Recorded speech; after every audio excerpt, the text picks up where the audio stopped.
السلام علیکم ورحمت الله وبرکاته.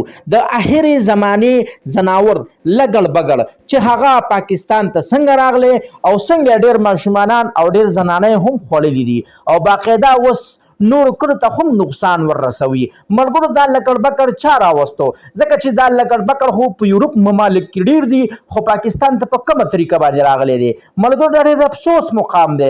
اخر ود دي کې د چا سازش کې دی شي چې لکړ بکړ دلته راوستو چې دلته په ډیر ماشومان او ډیر زنانه هم زخمی کړي دي. ملګرو تاسو په خپل دی ویډیو کې هغه لکړ بکړ هغه ویډیو په خپل سترګو باندې وګورئ چې په دې ویډیو کې لکړ بکړ په کومه طریقه ماشومان او زنانه باندې حمله کړې ده او هغوی ډیر سخت زخمیان کړي هم دي.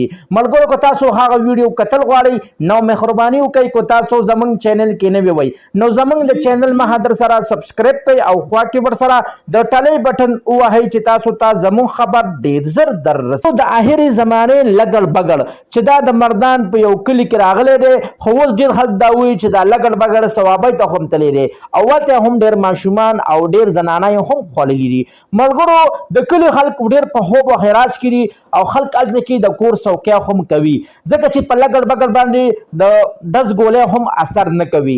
لګړ بګړ د چربۍ ده هغې باندې غټه چربي ده چې په هغې باندې ګولۍ هم اثر نه کوي او نه په ډنګ هم اثر کوي.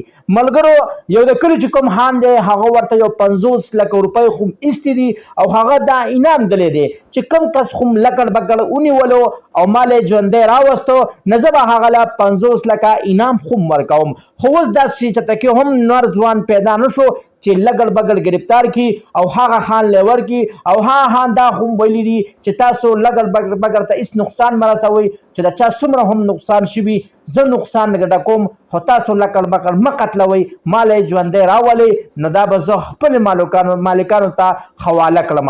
ملګرو زه خو هم چې لګړ بګړ هر چا راوستی دی دا یې ښه کار نه دی کړی ځکه چې دا زموږ په مشره کې یو فحاشي خوروي.